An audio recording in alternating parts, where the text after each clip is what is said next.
ఓం శ్రీ గురుభ్యో నమః. ఓం శ్రీ మాత్రే నమః. ఆగస్టు మాసంలో కుంభరాశి వారి ఫలితాలను పరిశీలిద్దాం. కుంభరాశి వారి ఫలితాలను గనక పరిశీలిస్తే కుంభరాశి వారికి ఇక్కడ ప్రధానంగా 16వ తారీఖున రవి మారుతున్నారు. ఈయన సప్తమంలోకి రాబోతున్నారు. అలాగే 30వ తారీఖు బుధుడు కూడా మారుతున్నాడు. కానీ ప్రధానంగా మనం గమనించాల్సిన విషయం ఏమిటంటే శుక్రుడు మనకి 20వ తారీఖున మారుతున్నాడు.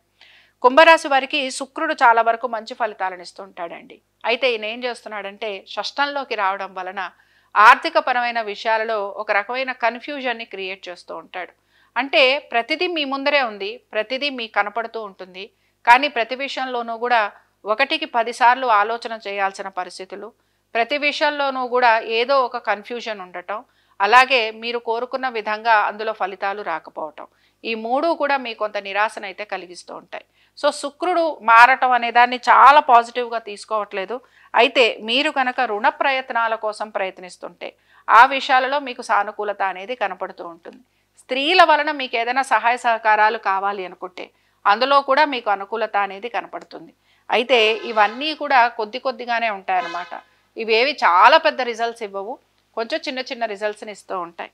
ఇక మెయిన్గా వివాహ ప్రయత్నాలు చేస్తున్న వారు ఎవరైతే ప్రేమికులు ఉంటారో వారికి మాత్రం కొంచెం పాజిటివ్గా కనపడుతుంది. అయితే ఇక్కడ ప్రధానంగా ఏంటంటేనండి గ్రహాలు కొంచెం పాజిటివ్గా ఉన్నాయి అని మనం చెప్పుకుంటున్నాం, కానీ ఇవి చాలా పాజిటివిటీని ఇవ్వవు. ఒక రకమైన వివాహంలో కూడా ఒక రకమైన కన్ఫ్యూజన్ ఇస్తూ ఉంటాయి. ప్రేమికులు చేసుకోవాలా వద్దా, చేసుకుంటే ఏమిటి, చేసుకోకపోతే ఏమిటి, ఇలాగే ఉంటే బాగుంటుంది కదా, లేకపోతే ఇంకొంచెం ఆగి చేసుకోవచ్చు కదా, ఇంత తొందర ఏమొచ్చింది, ఇలాంటి రకరకాల ఆలోచనలు వీళ్ళకి కలుగుతూ ఉంటాయి. సో బేసిక్గా వివాహం గురించి ఆలోచన చేయటం అనేది కనపడుతున్నా పూర్తిగా మీరు వివాహం చేసుకుంటారు అని చెప్పడానికి ఇక్కడ మనకి కనిపించటం లేదు. ఆల్రెడీ వైవాహిక జీవితంలో ఉన్న వారికి కూడా కొంత పాజిటివిటీ అయితే ఉంటుంది. పూర్తిగా నెగటివ్ రిజల్ట్స్ మొన్నటి వరకు కనిపించిన నెగటివ్ రిజల్ట్స్ అయితే తగ్గుతూ ఉంటాయి. సో కొంచెం భార్యాభర్తల మధ్యన ప్రేమ పెరగటము, అభిమానం పెరగటం, గౌరవం పెరగటం, ఏవైనా ఇబ్బందులు ఉంటే వాటి గురించి కూర్చోవడము, మాట్లాడుకోవటము, చర్చించుకోవటం ఇలాంటివి జరుగుతూ ఉంటాయి. ఇక వ్యాపార రంగంలో ఉన్న వారికి మాత్రం వీరు ఇక్కడ బేసిక్గా గమనించాల్సింది ఏంటంటే వ్యాపార సంబంధంగా కూడా మీరు అనేక వాటి గురించి ఆలోచన చేస్తుంటారు. నూతన వ్యాపారాల గురించి మీ దగ్గర లెక్కలేనన్ని ఆలోచనలు ఉంటాయి. కానీ ఇక్కడ విషయం ఏమిటి అనంటే అవన్నీ ఆచరణలోకి రావడానికి మీకు టైం పడుతూ ఉంటుందన్నమాట. సో పనులు జరుగుతున్నట్టుగానే ఉంటాయి, కానీ ఏది మీరు ఆశించినట్టుగా ఉండదు, ఏది కంప్లీషన్ ఉండదు. ఇది మీకు ఇబ్బందికరంగా ఉంటూ ఉంటుంది. అలాగే ఇది కంప్లీట్ అయితే కానీ మనకి ఆర్థికంగా పురోగతి ఉండదు అని ఆశిస్తూ ఉంటారు. ఇది కంప్లీట్ అవ్వాలి, అప్పుడు కానీ ఆర్థిక పురోగతి ఉండదు. సో ఒక రకంగా మీరు స్టక్ అయిపోయి ఉన్నారు, లేదా ఒక రకంగా మీరు ఆగిపోయి ఉన్నారు అని చెప్పుకోవచ్చు. సరే, ఇంకా వీటితో పాటు ఇన్వెస్ట్మెంట్స్ గురించి మాట్లాడదాం. ఇన్వెస్ట్మెంట్స్లోనండి పెద్ద వాటిల్లో ఇన్వెస్ట్మెంట్స్ చేయటం, ఈ పెద్ద వాటిల్లో ఇన్వెస్ట్మెంట్స్ చేయటం వల్ల ఒక రకంగా మనీ స్టక్ అయిపోయి ఉంటుంది. బయటికి రాలేరు, అమ్మలేరు, కొనలేరు. ఈ రెండిట్లోనూ మీరు ఒక కన్ఫ్యూజన్, సందిగ్ధావస్థ అంటారు కదా, అలాంటి సిట్యువేషన్లో ఉంటారు. సో ఇన్వెస్ట్మెంట్ చేయటం వరకు అయితే చేశారు, కానీ వాటిని ఎప్పుడు డిస్పోజ్ చేయాలి, లేదా వాటిని ఎప్పుడు అమ్మాలి, లేదా వాటిని ఎప్పుడు అమ్మితే మీకు బాగుంటుంది అనే ఆలోచన దగ్గర ఆగిపోయి ఉండి రిస్క్ తీసుకోవడానికి ఎక్కువగా మీరు ప్రయత్నం అనేది చెయ్యరు. సో ఒక రకంగా రిస్క్ తీసుకోకపోవడమే మంచిదని చెప్తున్నాను. రిస్క్ తీసుకోవద్దు. అలా అని చెప్పి దీర్ఘకాలిక పెట్టుబడుల వైపు కూడా కొంచెం మీరు తక్కువగా మీరు పెట్టుబడి పెట్టడం అనేది మీకు మంచిగా ఉంటుందన్నమాట. అంటే ఎక్కువగా పెట్టుబడులు పెట్టడం మీకు ఇబ్బందిని కలిగిస్తూ ఉంటుందని గ్రహించాలి. ఇంకా అలాగే ఈ పెట్టుబడుల విషయంలో కూడా ఒక రకంగా చెప్పాలంటే పెట్టుబడి పెట్టు అన్నా కూడా ఇంకా నేను అప్పు తీసుకొచ్చి పెట్టాలి, లేకపోతే అప్పు చేసుకొచ్చి పెట్టాలి, లేదా నా దగ్గర ఇంకేమీ లేదు, లేదా అదేదో అమ్మితే కానీ ఇక్కడ ఏదో రాదు, ఇలా అనమాట. ప్రతిదానికి ఒక మీ దగ్గర ఒక ఆన్సరు, ఒక క్వశ్చన్, రెండు మీ దగ్గరే ఉంటూ ఉంటాయి. సో ముందు నొయ్యి వెనక గొయ్యి లాంటి పరిస్థితి. అందుకని నెమ్మదిగా ఉండాలి. తొందరపాటు చర్యలు, తొందరపాటు డెసిషన్స్ మాత్రం తీసుకోకూడదు. అలాగే సంఘంలో పేరు కోసం ప్రయత్నం అనేది ఉంటుంది.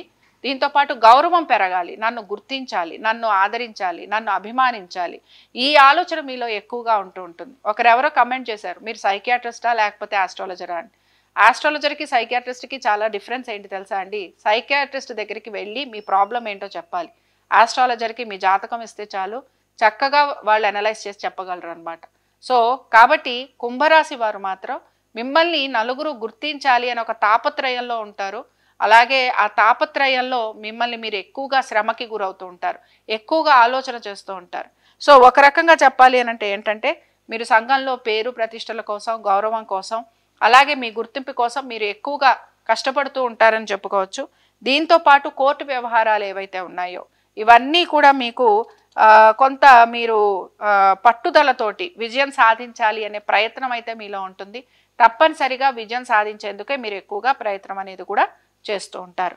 సో ఆర్థిక పరిస్థితి గురించి, ఆర్థిక పరిస్థితి మెరుగు అవ్వటం గురించి మీరు ఆలోచన చేసే అవకాశాలు మాత్రం ఎక్కువగా ఉంటాయి. ఇంకా ఈ రాశికి చెందిన విద్యార్థులకి కూడా చాలా వరకు అనుకూలంగానే ఉంది. వీరు పరీక్షలు లాంటివి రాసినా వీరికి నెక్స్ట్ మంత్కి రిజల్ట్ వస్తే ఇంకా పాజిటివ్గా ఉంటుందని చెప్పుకోవచ్చు. అలాగే బేసిక్గా ఇందాకే చెప్పుకున్నట్టు ప్రతిదీ కూడా ఆలోచన, అలాగే ఆ పని జరిగితే బాగుండు, ఆ పని జరిగితే కానీ రిజల్ట్స్ రావు, రిజల్ట్స్ వస్తే కానీ మనకి గ్రోత్ ఉండదు. సో ఎవ్రీథింగ్ ఇస్ లింక్డ్ అనమాట. ఈ లింక్ని, ఈ చైన్ని బ్రేక్ చేయడానికి ఎక్కువగా ప్రయత్నం అనేది కొనసాగుతూ ఉంటుంది. సో ఇంకా ఈ రాశికి చెందిన వారు ఇందులో ఉన్న నక్షత్రాలను చూద్దాం. ఇందులో ధనిష్ట 3, 4 పాదాలు ఉన్నాయి. 3, 4 పాదాల వాళ్ళకి ఇందాకే చెప్పుకున్నట్టుగా మీరు సంఘంలో గుర్తింపు కోసం, ప్రేమ కోసం, అభిమానం కోసం, గౌరవం కోసం ఎక్కువగా తాపత్రయపడుతూ ఉంటారు. మీరు చేసే ప్రతి పని గురించి కూడా నలుగురు గుర్తించాలి, హర్షించాలి అని అనుకుంటూ ఉంటారు. కోర్టు విషయాలలో తప్పకుండా విజయాన్ని సాధిస్తారు.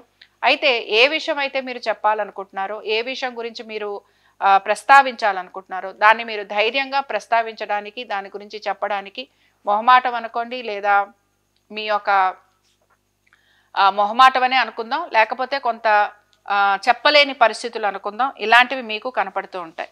సో ధనిష్ట నక్షత్రం వారు ఎటువంటి ఆరాధన చేస్తే వీరికి బాగుంటుందో చూద్దాం. ధనిష్ట నక్షత్రం వారు మాత్రం ఇక్కడ ప్రధానంగా మనం లక్ష్మీ నరసింహస్వామి వారి ఆరాధన వీరికి చాలా చక్కటి ఫలితాలను ఇస్తుంది. లక్ష్మీ నరసింహస్వామి వారి ఆరాధనలో భాగంగా మీరు స్వామివారి హోమం చేయించుకోవటం, అష్టోత్తరం, సహస్రనామాలు, లేకపోతే కరావలంబ స్తోత్రం, ఇవన్నీ కూడా మీకు మంచి ఫలితాలను ఇస్తాయి.